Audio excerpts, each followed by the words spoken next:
A single data breach can cost your company millions and create mistrust between you and your customers. Are you prepared to handle that? Fraudulent activity costs the global economy over $5 trillion annually. So how do you plan to protect the integrity of your business? TeleSign has been fighting fraud for over 15 years. With our suite of innovative APIs and intelligent communication solutions, we can help you protect your customers and your reputation. The world is redeployed all the time. Who makes it happen? Developers. Experts who consistently take us from must-have to feature shipped. It's a tall order, and they need more than some all-in-one option to build the stuff of our dreams. You want to build great things? Give your developers the best tool for every job. Don't box in the future. Build it with Circle CI.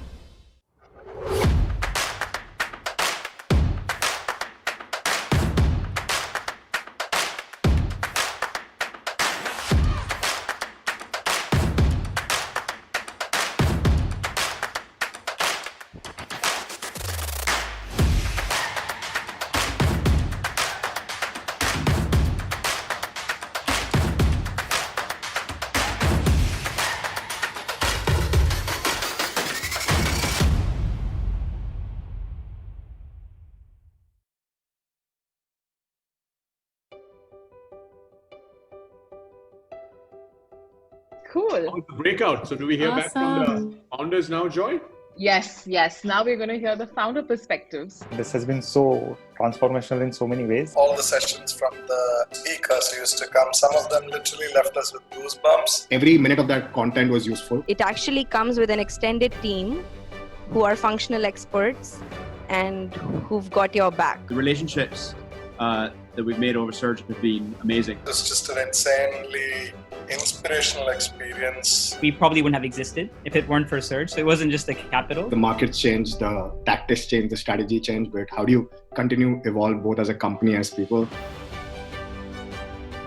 It's been so amazing to work with each and every one of you. It's been truly an honor for us to work with you guys. Thank you for giving us a chance to be a part of it. Thank you. Thank you, everyone. It's been amazing. Everyone. Thank you. Bye. Thanks, guys.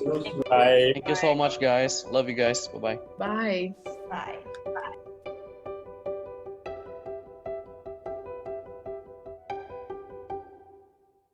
A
breach can cost your company millions and create mistrust between you and your customers. Are you prepared to handle that? Fraudulent activity costs the global economy over $5 trillion annually. So how do you plan to protect the integrity of your business? TeleSign has been fighting fraud for over 15 years. With our suite of innovative APIs and intelligent communication solutions, we can help you protect your customers and your reputation. world is redeployed all the time. Who makes it happen? Developers. Experts who consistently take us from must-have to feature-shipped. It's a tall order, and they need more than some all-in-one option to build the stuff of our dreams. You want to build great things? Give your developers the best tool for every job. Don't box in the future. Build it with Circle CI.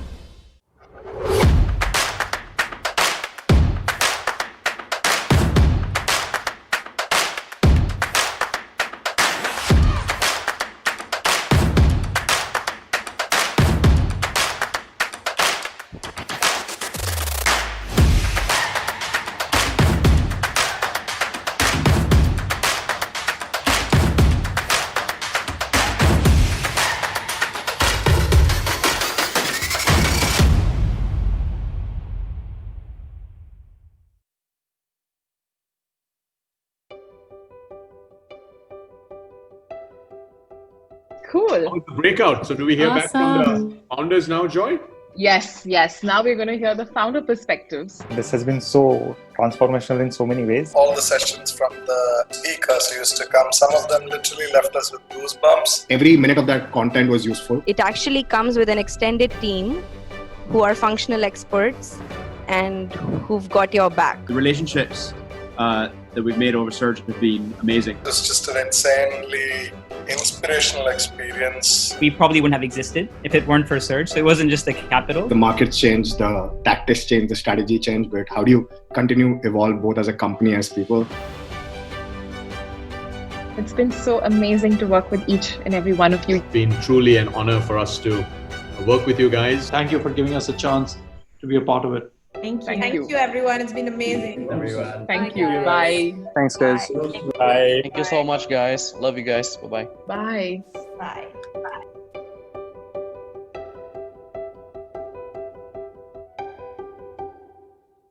A single data breach can cost your company millions and create mistrust between you and your customers. Are you prepared to handle that? Fraudulent activity costs the global economy over $5 trillion annually. So how do you plan to protect the integrity of your business? TeleSign has been fighting fraud for over 15 years. With our suite of innovative APIs and intelligent communication solutions, we can help you protect your customers and your reputation.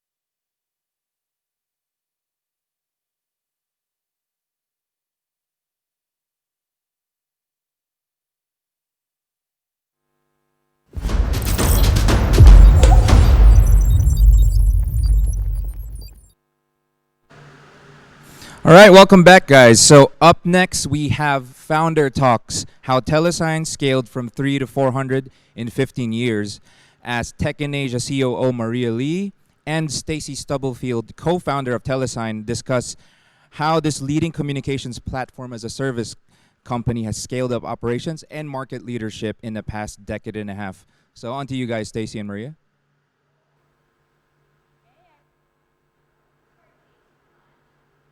Excited to be here today with Stacy Stubblefield, the co-founder and CIO of TeleSign. She's joining us live today from Los Angeles. Hi, Stacy. Welcome.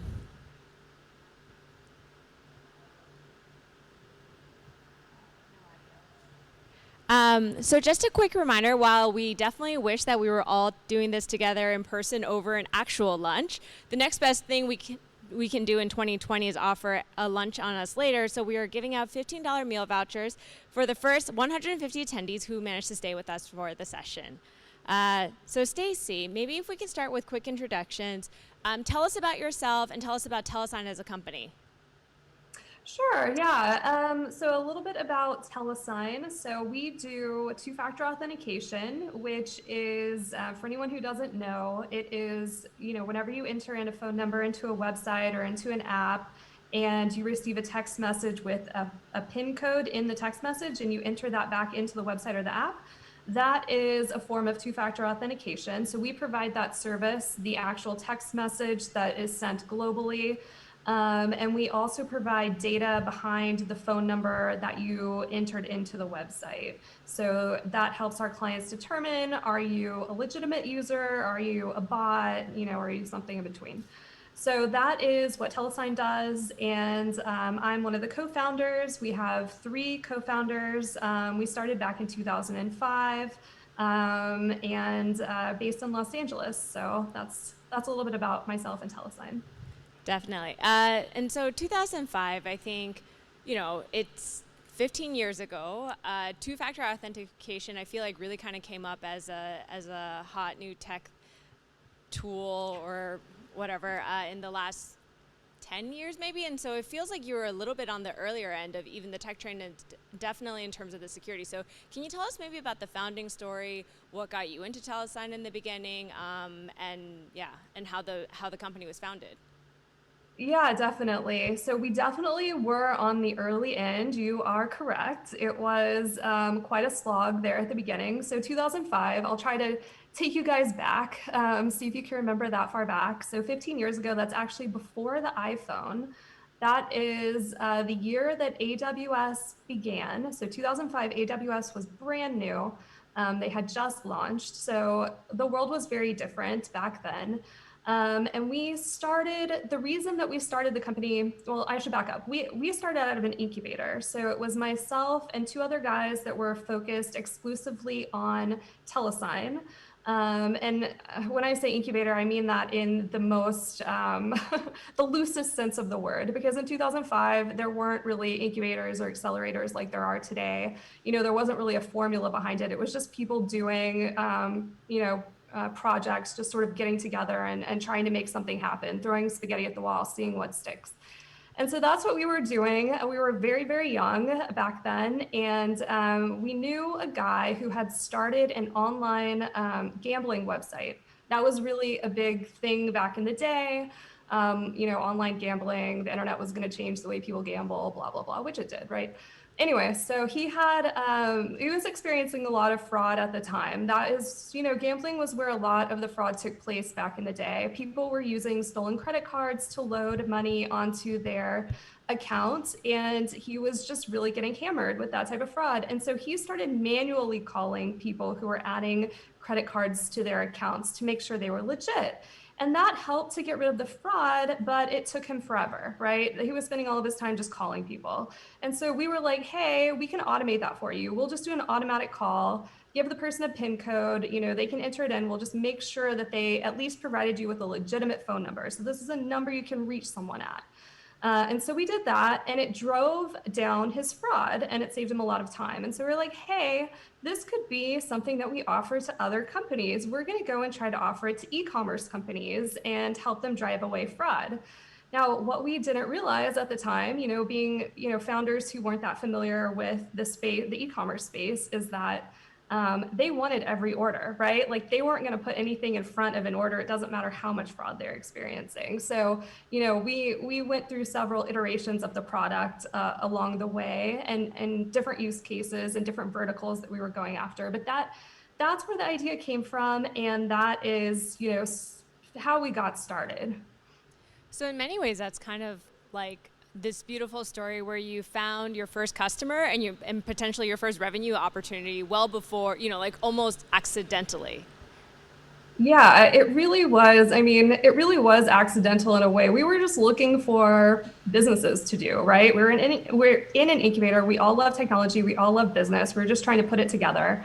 And I mean, that's where the inspiration and the idea came from. I think that, if you can find that product market fit early, which we thought that we did, turns out we didn't, but we thought we did, then that can, obviously be very helpful, very inspirational, help you fund the business, right, with your first customer. So yeah, it was a fun time.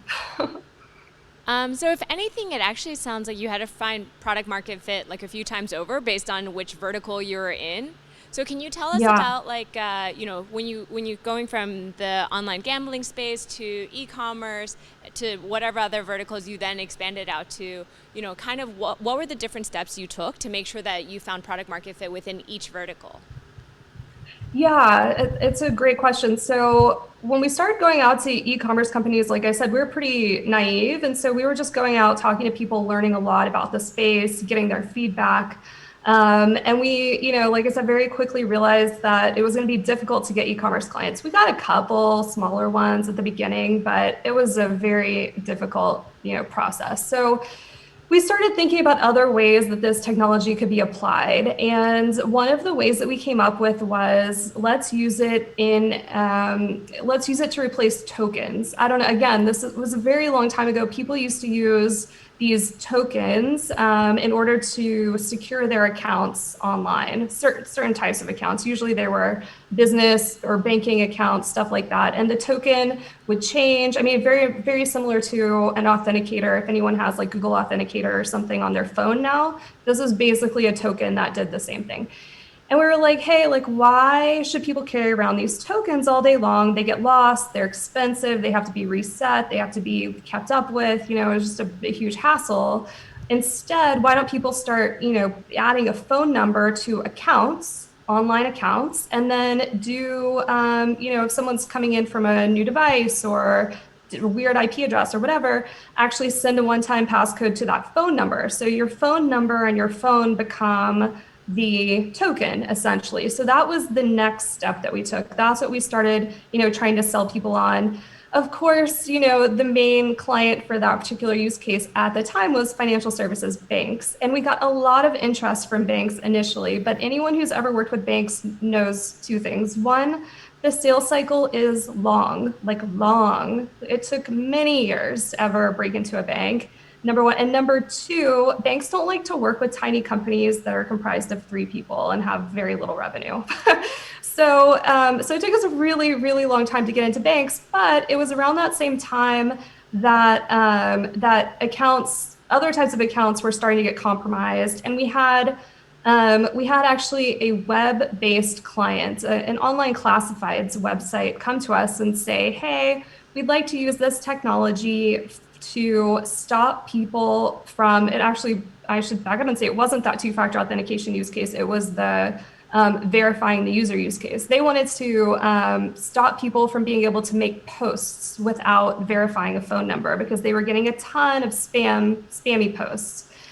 And so that was kind of the third iteration, was stopping spam, stopping bad people coming onto your website. They're not committing straight fraud. They're not, stealing money. They're just causing problems. And that is really where we found our sweet spot, where we started working with this company. We were able to stop a lot of the problems that they were having. The fraudsters evolved. We had to evolve quite quickly too. When the fraudsters started to sort of figure out how to get around the system, we had to figure out how to stop them. And so it became kind of a fun game at that point. And we got quite good at it, after a while. And then that's how we were able to go to other websites that had very similar problems. And this was a growing problem. And like now people talk about fake accounts all the time. They talk about people posting, fake reviews and fake whatever, everything fake, fake. Back in the day, like no one even acknowledged that this was a problem. It's been a problem for a long time, but no one really acknowledged it back then. But companies were already starting to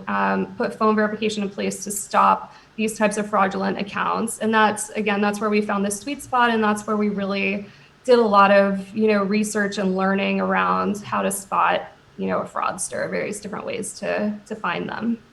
As an aside, the Singapore banks still mostly use like physical tokens, which I'm American. So when I moved to Singapore and logged in for my first bank account, I was like, what do you want me to do with this thing? So I guess thanks to TeleSign and companies like you for making that an artifact as far as I'm concerned. Yeah, I mean, it's a pain to keep up with, right? Yeah. Especially if you travel, it's just not convenient. So. Totally. I never know if I'm using like mine or my husband's. Yeah. Yeah. Okay. So these are the early days. It sounded like you guys had a great product. You were starting to find all the use cases, definitely finding customers. When did you decide that you were ready to start growing and scaling? Was that like a very intentional decision or did it kind of happen organically as you went? So I'd say the first few years were pretty organic, mainly because they were slow, and we were still trying to figure out whether this was a viable business, and whether we were going to be able to survive, some of the ups and downs that we were going through at the time. When we got a few major clients, like major, names that you would have heard of, like brand name clients, that's when we decided that this was a viable company. We were about maybe like 4 years in at that point. It was around 2009. We really started to focus 100% of our time on TeleSign. Being a part of the accelerator or incubator, we all were working on a bunch of different projects. And so that's when we decided we're going to focus on those 100% of the time, really go after it, not just make it a 10 or 15 person company, but actually try to grow it and go global. And so, it was really seeing that growth. It was really getting pushed by some of these big clients who are just asking a lot. I mean, they're very demanding. They know that they can be, right? And so, we knew that we needed to grow. We knew we needed to hire. We knew we needed to scale. We needed to put together a real organization. And so, at that point, it became pretty intentional about going out and finding people who had done something similar before, had some experience, could put in some structure, could help us scale out. So that's when we really, started to build out what I would call like the real company. It was no longer just a startup. It was a real company at that point. So what were some of the leadership and management decisions that y'all made? Because you had, it was 3 co-founders in the beginning. Did you guys divide up based on skill set, past experience, aptitude, natural aptitude for like doing certain things, potentially sales? Yeah.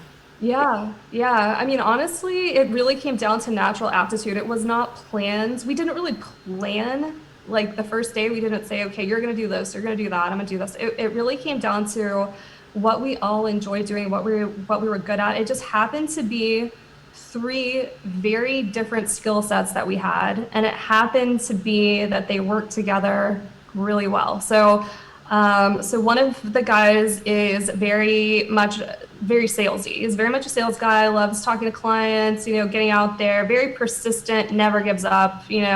You can tell him no 1,000 times and he'll still be there knocking on the door, like that type of a person. One of the guys is very operational, likes to put plans in place and sort of, work with people, I would consider it like herding cats, right? Like trying to get people all going in the right direction, not an easy thing to do. And put a lot of structure in place. I'm more the technical person, technical and idea type of person, like to come up with ideas and throw together a prototype and test it out and work with the tech team to make it happen, like that type of stuff. So we all have very different skill sets, and we just naturally kind of fell that way. And then when we were building out the team, we decided to actually bring in a CEO at the end of 2010, early 2011. To really, put more structure into place, like really turn it into like an actual business, because he had done it before for a couple other businesses. So that's really interesting. And actually, I think one of the like main differences between this definitely Southeast Asian startup scene as well as that in the U.S., which is like in the U.S., it feels like you do have a relatively deep bench of general management experience. You can go find a professional CEO more or less. I think it's actually much harder to come by here in Southeast Asia, partially because the ecosystem here is so young. So we don't have that really deep bench of talent necessarily, and are working on it. So like internally between you and your co-founders with your board, can you talk us through that decision? When did you guys realize you really needed to hire out for an external CEO? What was kind of the checkpoints and processes that you guys ran the candidate interviews through, things like that? Yeah. Well, okay. So just to give a little bit of perspective from present day, I would say, back then we were very young, which nothing wrong with that, but we were very young and very inexperienced, and none of us had gone to business school, graduate business schools. Some of us had studied business. But anyway, long story short, we didn't know a ton. And so we felt like we needed to bring in the experience and the know-how in order to make it work. Now, that was in 2010. In 2020, I think things are a little bit different. There's just a lot more access to information now. I mean, there was access to information then, but it's much deeper now. If you want to go and learn something new, you can go on YouTube. It's like the Matrix. You just like plug it into your head, basically. You just go on YouTube. You can find, 1,000 courses about how to do something. Go to Coursera, Udemy, whatever. You can find a lot of information online, blogs, whatever. So I'm not sure that in 2020 we would have made the same decision. I think that we might have just decided to just learn really, really, as fast as possible on the job, and just put it together as quickly as we could and just sort of go through the mistakes. But at the time, again, we felt like we needed something. We felt like we needed, someone to sort of lead the way. And, we vetted, again, we were pretty naive, but we vetted him as much as we could, looking at his past, looking at the things he had, the other businesses that he had worked with. They had a large exit. They were in the security industry, had a lot of contacts in that industry. So, we felt like, do it once, you can do it again, right? Like it's a repeatable process to a certain extent. And so that's really what we were going for and what we were looking for. And also just a culture fit. You want to make sure you're not hiring someone that's like completely different and just won't fit in at all. And so that, that checked the box. So that's basically it. I feel like I'm asking, a question where there's a foregone conclusion, but how did it go? Were there any learning curves along the way? I mean, there's always going to be learning curves, right? There's always, anytime you grow a business, it doesn't even matter how you grow it or what the steps are that you're taking. Like business is going to go through different stages, right? The beginning is very much, a very tight-knit group, hopefully. You all know each other, you work together 24/7, basically you're constantly in contact. The culture is very set because it's just a few people that are working together. Anytime you bring in more people, the culture is going to change to a certain extent. The personality of the company is going to change to a certain extent. There's a lot of, you get to a point maybe around 50 people where you don't know everyone anymore, which is weird. And so that becomes, just kind of learning how to process that, not being in charge of everything, not knowing everything that's going on. It's just a process, right? And you kind of have to learn to handle that process. And I don't think it's something that you can prepare for. It's just something that you kind of have to understand. There are stages and you're going to go through them and just, deal with them the best that you can. And then, then you grow a bit more. A lot of what you're doing is training people. I'd say that's the vast majority of what you spend your time doing as you're growing and scaling, is just really training and making sure everyone knows what's going on and is on the same page and feels the same way about the company. So there's always a learning curve. There's always learning experiences. You're trying to make sure everyone is, doing what they need to be doing. But yeah, I mean, in the end, it worked out. And on the tech side specifically, anything that you learned in terms of things that you still had to stay really detail oriented on that like really mattered, and then things that you had to learn to let go of because honestly you were too busy running other parts of the company?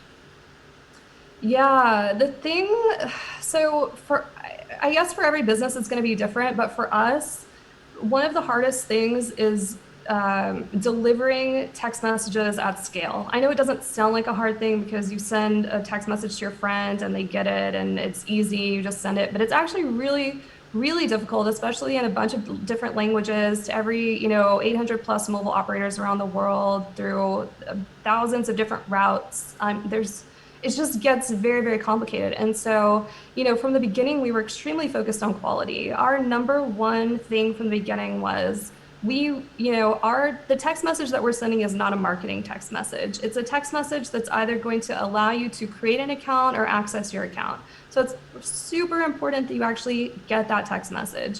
And so we did everything humanly possible to make sure that the text message arrived, like did all kinds of, testing and all, just so many different things. So I spent a lot of time, like I could not let go of that. That was my thing. Like, you can, make modifications to the product, like change the documentation, whatever, do whatever you need to do. But we need to make sure that text message is going to get there, right? So that's what I spent a lot of my time doing, was figuring out how to test it properly, how to, send it properly, how to make sure it got there, look through transactions and see if there's an issue. Like that was really what I spent a lot of time on. And I think that, quality is something that you don't want to give up as you grow your business. And it's something that you can easily lose track of when you get, busy with the business of running your business. But your customers are there for a reason. It's because they like your product. And so you can't let that go.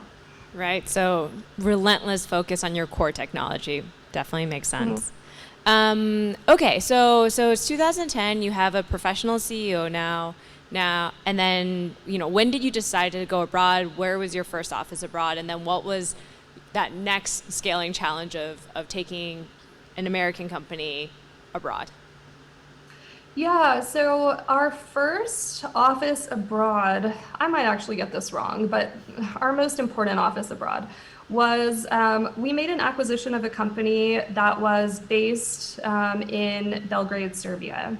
And we did that because we needed some of their technology. And, there was 12 or 15 people in Serbia when we bought it, and we ended up growing. Now we have over 200 people there. We have a very large office there at this point. It's bigger than our US office. And so that's why we, went international, at least as far as opening a big office. Some of the challenges of that, the time zone is always a challenge. It's just, it's going to be a challenge. There's nothing you can do about it. You just learn to wake up earlier, right? If you're a late riser, you deal with it. So that's one thing. Learning, different cultures. Every culture has differences. It doesn't matter where you go. We also quickly had an office in London after that. London, England has its own culture as well. Serbia has its own culture. US has its own culture. And you just, you learn the differences. People do business slightly differently in every place. People think about the things that you say slightly differently in every place. Like, I won't get into like the deep details, but just, you can say something in one office and then say it in another office and people think about it completely differently. So you just kind of have to learn how to tailor your message to the culture that you're speaking to. And then some of the other challenges, learning some of the legal laws, HR laws in different countries, it's always different. We were lucky, everybody in Serbia, not everybody in Serbia, but a lot of people in Serbia speak English, so we didn't have that as a barrier. But that, obviously that could be a barrier depending on which country you're going into. Those types of things. Those are the main things. And travel. Travel is exhausting, and you have to go. I loved going to Serbia. I have to be honest with you. It was so much fun. And seeing everything, learning. Meeting people, getting to know them. Which you have to do. It's so important. But depending on where your other offices are, it could be a very long travel, right? So you just got to deal with it. Belgrade, you might get the award for the most left field first international expansion ever. So let's talk about... Oh, sorry, go ahead. I was just going to say, we didn't see it coming. It was pretty random. But I heard there's great hiking and skiing, so, it probably worked out. So let's talk about your Asia expansion now, because this is the Tech in Asia conference, of course. So what is TeleSign trying to do in Asia now? How do you think about the Asian markets? And how are you viewing this market entry? Because it sounds like you have a decent amount of experience in Europe. Yeah, so we now have offices in China as well, Singapore, and I believe Japan. So we have expanded into Asia, of course. We know that it's a huge market. It's a huge market, a very technologically advanced market, a market that has a lot of, startups, entrepreneurs, people starting new tech businesses, very tech heavy. And so, we obviously, see it as an opportunity, and it's something that we really strive. It's a place that we really strive to grow. We have a focus in Asia, and we very much strive to grow more in Asia. We have great products out here. I don't want to get too technical, but great, routes into telcos out here. And we also work with companies in Asia to help them reach users outside of Asia, right? So around the globe. And so that's another thing that we really focus on, whereas some of our clients might have their own local connectivity, we provide the connectivity to the rest of the world. Any early interesting stories of challenges or opportunities that you've already seen in entering the Asia market? Man, that's a really excellent question. The only one that really comes to, well, that's like I said, a really good question. I'm sorry? Or I was going to say, or just a funny misunderstanding. For me personally, not yet. I'm sure some of my coworkers have something that they could share there. For just, on the business side, just more of, money transfer issues and currency conversion types of things, fluctuations and whatnot that we have to deal with. But other than that, no, I know what you're looking for, like a funny anecdote working with Asian culture, but I don't have one. I'm sorry. No worries, we won't force it. Okay, so let's maybe, I want to get over to questions because I see a few coming in so far, but just want to kind of wrap up your founder story as well. So TeleSign did exit, you were acquired. Can you take us through the exit process? What was it like? What was it like for you as a founder? And then I think transitioning in post-acquisition. Yeah, the acquisition process was painful. So essentially, I mean, there came a point where, we were having people knock on the door for the company, and we had been there we sold in 2017. So we had been there for 12 years, really 11 years when the process started. It's a long time to be doing the same thing, especially in a technology company. And so, we were interested and started listening to offers, and, had an offer come in from a really large telecom that you would have never heard of, but they are the fourth largest voice wholesale carrier in the world. They do roaming. They do a lot of back-end telecom stuff that most people have no idea even exists. But they were able to bring to the table just a lot of connectivity that we were looking for, a lot of data that we were looking for, et cetera. So it was a really interesting opportunity to sort of, combine forces. And so the process itself was long. It took like a year, really, to go back and forth, negotiations, due diligence. And because they were an international company, we had to go through something called CFIUS, which is the Committee for Foreign Investment in the United States, which nobody had ever heard of at the time, but now it's become a much more prominent, more prominent in the news. But anyway, we had to get approved by CFIUS. It took 6 months to finally get approved, which was just a very painful process. But so I would say that's probably one of the most stressful times in my life, just waiting for that to happen.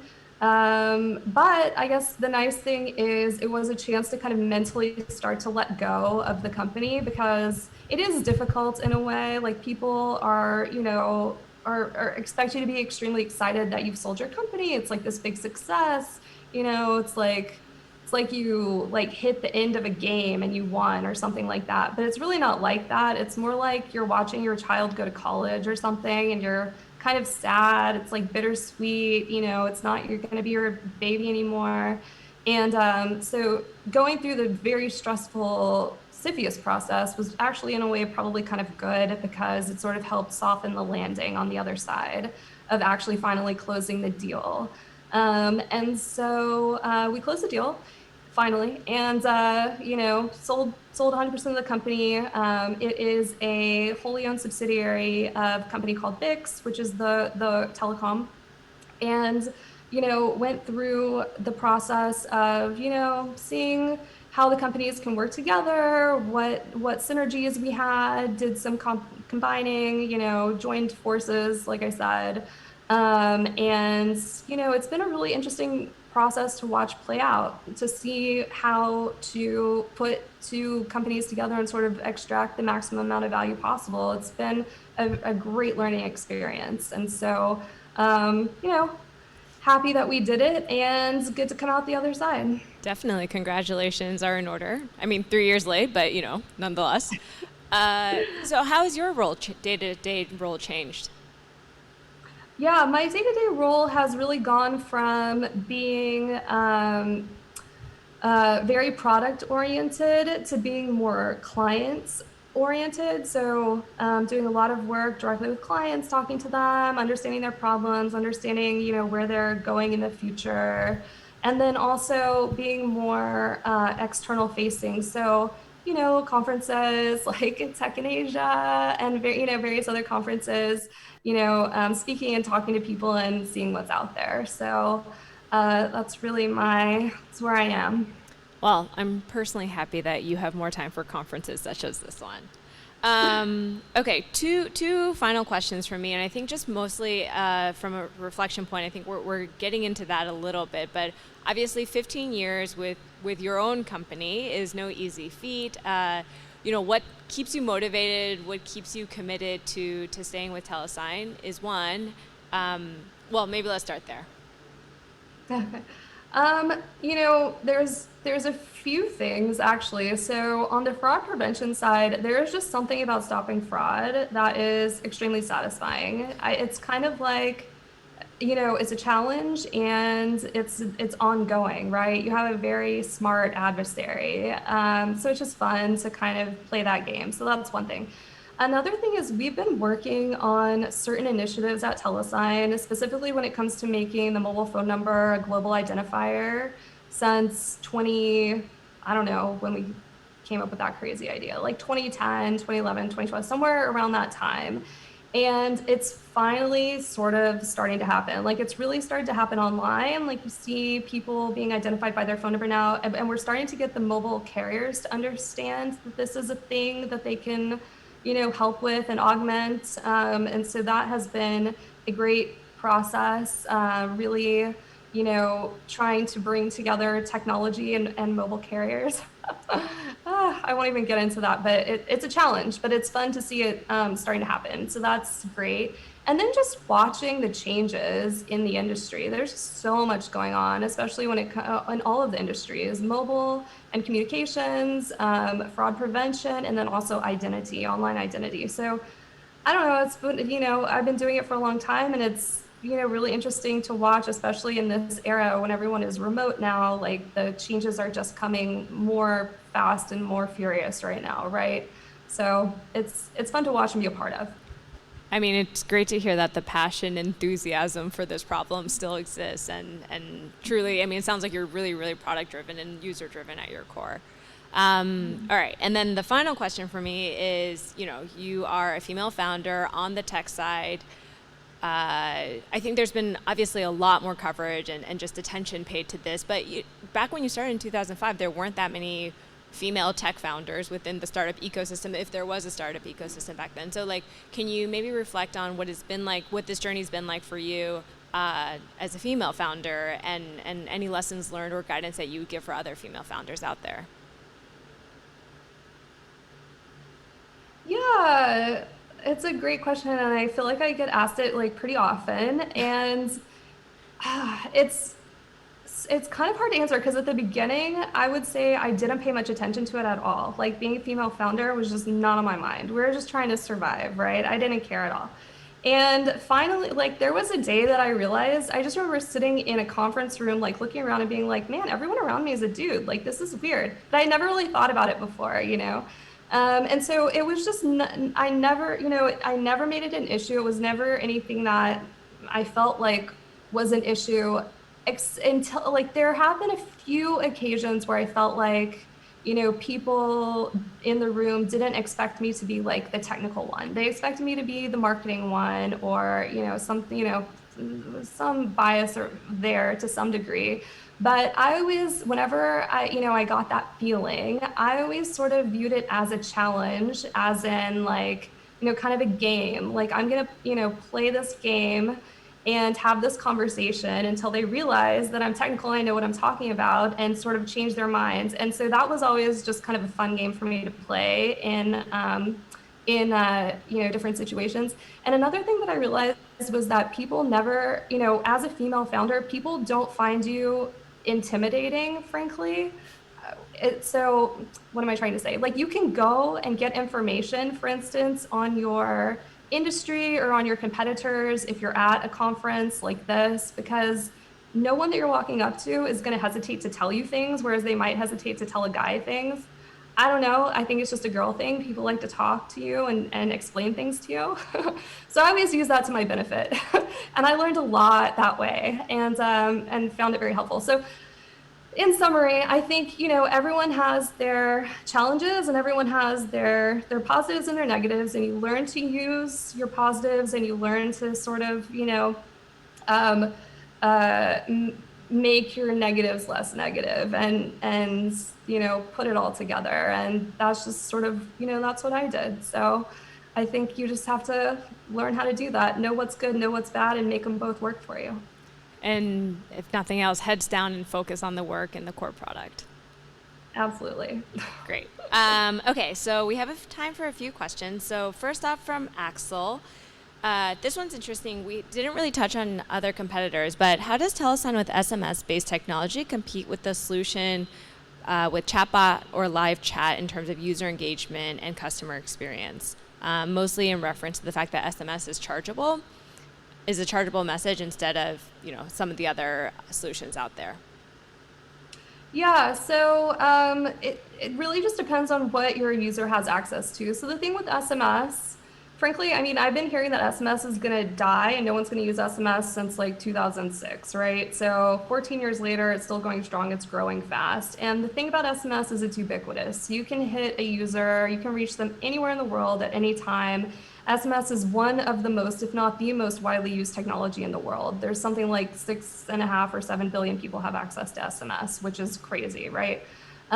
Anything else, can mimic some of that functionality. So like chatbot, absolutely. If you have them on an app or if you have them on a computer, on a desktop, absolutely you can use a chatbot and engage with them if they're on your website or if they're on your app.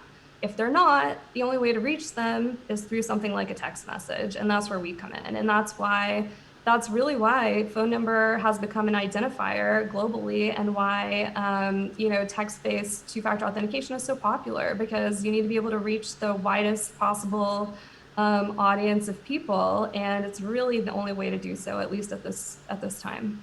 Okay, so reliable core technology, just consistent and reliable.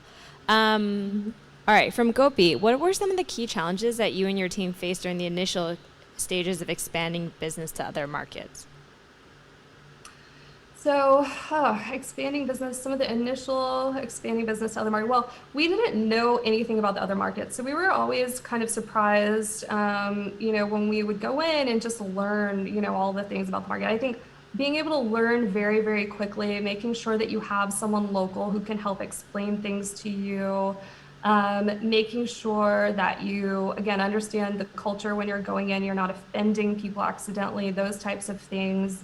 You have to be very cognizant of just setting up entities in different countries. Also important, you need to make sure that you have a good lawyer, those types of things. But those are really, those are all things that you can overcome. It's just a formula. You just, figure out, make your checklist of what needs to get done and get it done, right? It's totally doable. I love it. I love how nonchalant this is. It's like, yeah, just expand into another market, make a checklist, and don't screw it up. That's what it comes down to. Okay, and I think the last question. So post-COVID, do you think scaling up would still be the course of companies, or do you think companies are going to remain in their current lean and alert phase?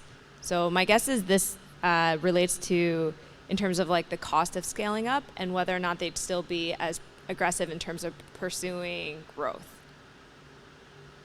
I think it really depends on the company. There are some industries that are having real problems right now. And, they're industries that are completely legit in normal times, right? Like they're will be fine when the COVID crisis has passed, but right now they basically just need to survive until that point.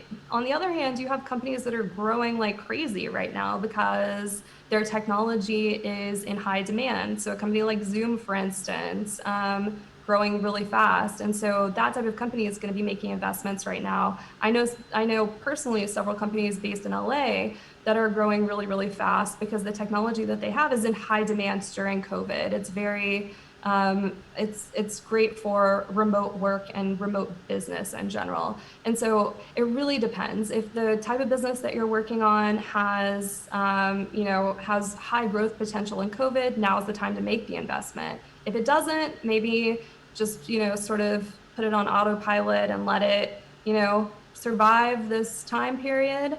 If it's really hurting right now, again, try to survive, maybe take some, reduce resources, do what you got to do. Really business dependent. Awesome. Stacy, thank you so much for joining us today. It was so great learning more about your founder journey, learning more about TeleSign, the pioneer of two-factor authentication technology as far as I'm concerned. No one else can tell me any otherwise. And next time we definitely hope to see you here in either Singapore or Jakarta. Awesome. Yeah, thank you so much. I had such a good time. Really appreciate you having me. Bye, Stacy. Thanks so much for sharing. Bye. All right, thanks, Maria and Stacy.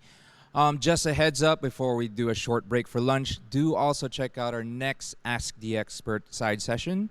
The next one coming up is at 2:30 p.m. Singapore time, and the topic is startup investments and exit strategy with our experts from Vertex Ventures, East Ventures, and Antler.